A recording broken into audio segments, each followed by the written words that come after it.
İmişli ilə bağlı fikirlərim olacaq. İmişli komandası 10 ya 11 oyun qələbə qazana bilmədi, amma ardıcıl son 2 oyunda komanda qalib gəldi.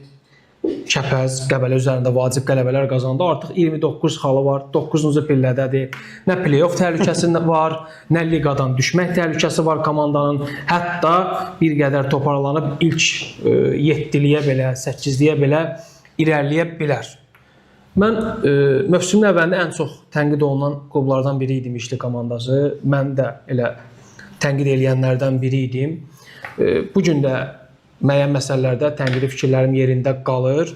Amma sırf komandanın əcnəbi baş məşqçiyə qucaq açması, əcnəbi futbolçular gətirməsi bəzi məqamlarda razılaşmırdım. Amma Kamran Quliyevin də bir açıqlamasını yaxşı xatırlayıram mövsümün əvvəlində. Bildirmişdi ki, mövsümün sonunda danışarıq, mövsümün sonunda qiymətləndirərik. Mən bunu açıq deməliyəm, etiraf eləməliyəm. Mənim kimi bir çoxlarının proqnozları doğru olmadı. Nə xoş ki, İmişli komandasının gətirdikləri əcnəbi baş məşqçi özünü yaxşı tərəfdən göstərməyi bacardı. Gətirdiyi əcnəbi futbolçuların əksəriyyəti İmişli az sayda klublarımızdandır ki, gətirdikləri əcnəbi baş məşqçilərin böyük ölçüdə hamısından faydalana bildi. Hamısından istifadə edə bildi. Saya biləcəyimiz 2 əcnəbi futbolçu yoxdur ki, bir mənalı şəkildə deyək ki, pullar çölə atıldı, bu nə səviyyəsiz legioner idi, gətirilmişdi. Demək olar hamısının xidmətindən istifadə elədi. Hətta bir çoxuna artıq kifayət qədər yaxşı təkliflər var. Bizim elə Premier Liqanın digər klublarından kifayət qədər yaxşı təkliflər var. Buna görə İmişli rəhbərliyini təbrik eləmək olar. Məncə istəyinə daha erkən çatırdı bu komanda. Mən sənə bir söz deyim. Gün o gün deyil, Nicat həmən Nicatdır, Miri də həmən Miridir. Bizim bu arada təşəkkürümüzü bildiririk kadr arxasındakı qəhrəmanlarımıza.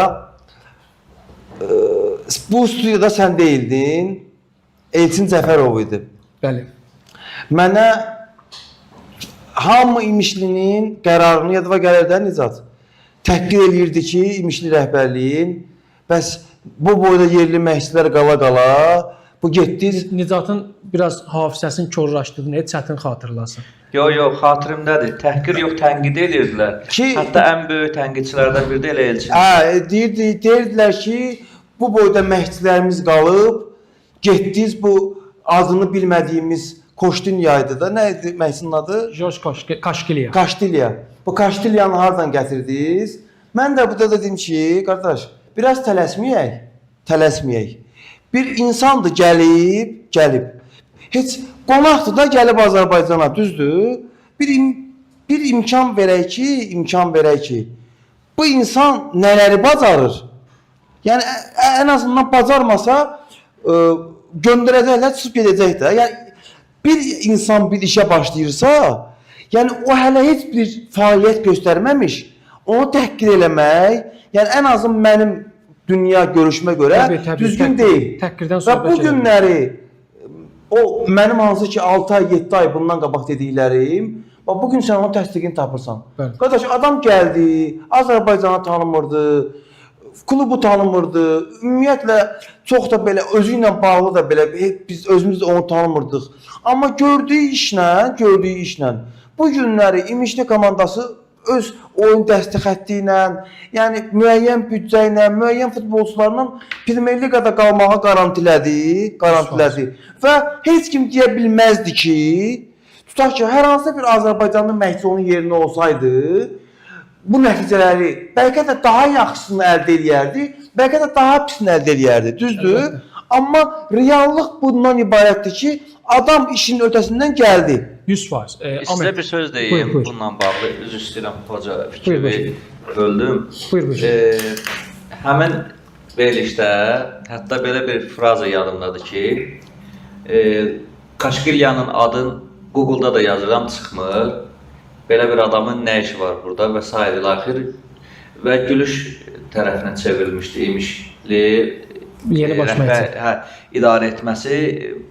Bugünkü gündə deyirəm ki, təsəvvür edin, indi həmən tərəf bu sözləri deyən adamlara gülürlər. Yəni ki. Yox, biz burada, məsəl üçün, məqamlar fərqlidir, Nicat. Bax, əgər bir əcnəbi İmişli hal-hazırda 9-cu pillədədir. Bəli. Düzdür? Əslində bu əznəbi məşqçi üçün ideal mövqeyi deyil. Yəni əgər sən bir əznəbi məşqçini gətirirsənsə, məncə bu 9-cu yeri Azərbaycanlı məşqçi ilə də qazana bilərsən. Düzdür? Amma burada reallıqlar var. Reallıqlar da nədən ibarətdir? Bax, burada məncə İmişli komandasının rəhbərliyi nələri düzgün elədi?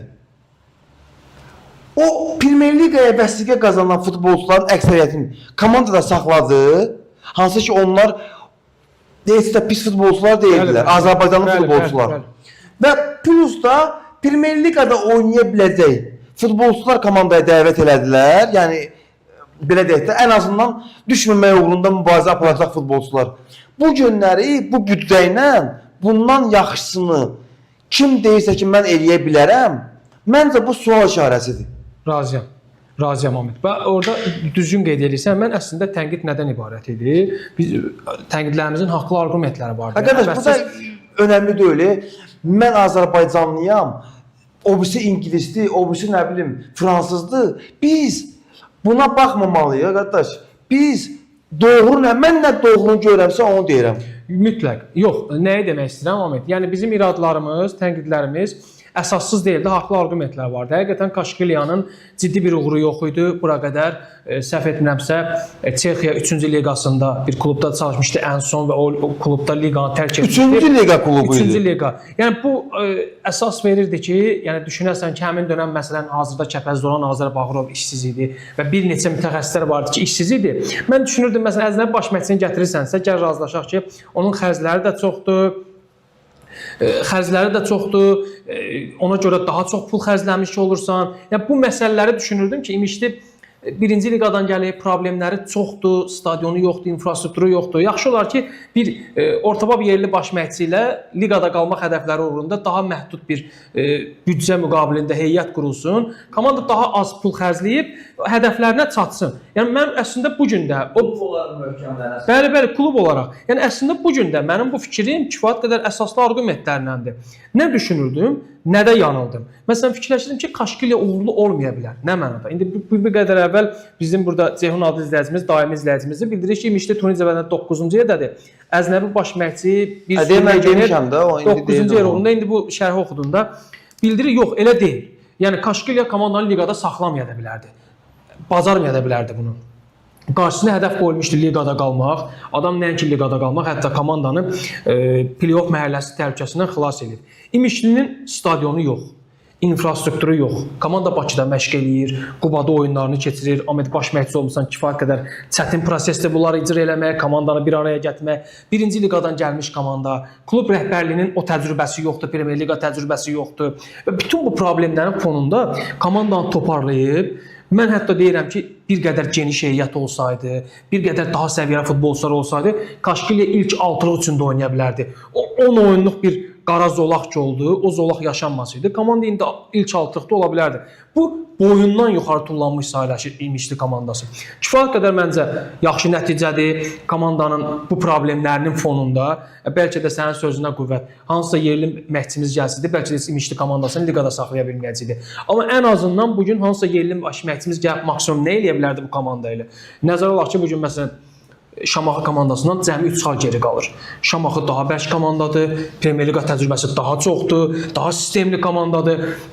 Yəni büdcə olaraq da düz demişdi, bir qədər daha çox büdcəsi ola bilər Şamaxıdan. Amma nəzərə alaq ki, Şamaxı komandasının bazası var, infrastrukturu var, Şamaxıda qalırlar, qidalanma, hər biri Şamaxıda. Bunlar önəmli şeylərdir. Kifayət qədər üstünlükləri var. Bunu bəli, bir neçə ildir Premyer Liqadadır. Kifayət qədər təcrübəli baş məşqçi Ayxan Abbasov var. Ayxan müəllim bütün çempionatı tanıyır. Bəli, bütün çempionatı tanıyır. Bunun fonunda yanaşı müqayisə aparası olsaq, yəni 3 xal geridə qalmaq mənə görə kifayət qədər təqdir olunmalı haldır.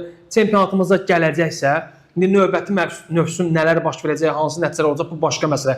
Biz sırf bu mövsüm üzrə qiymətləndirirsə, hətta artıq indidən deyə bilərəm ki, Kaşqilya qərarı doğru qərar oldu, özünü təsdiqlədi və çempionatımıza gələcəksə, belə məşqçilər gəlməlidir. Lazım olanda kifayət qədər məhdud imkanlardan ortaya bir samballı bərk komanda çıxartsın. Lazım olanda yaxşı komanda ilə məsələn çempionluğu oynasın Valdas Dambrauskas kimi, Yuri Verindov kimi qısa müddətdə toxunuşlarını elədi. Belə əcnəbi baş məşqçilər mən ən çox yerli məşqçilər, yerli futbolçuları müdafiə edən, onların müdafiə nə mənada daha çox meydan verilməsini istəyən jurnalistlərdənəm, amma belə əcnəbilərə mən qapını bağlayın heç vaxt deməmişəm. Belə əcnəbilərə qapını da açmaq lazımdır, pəncərəni də açmaq lazımdır. Gəlsin, futbolumuza işləyib fayda versinlər.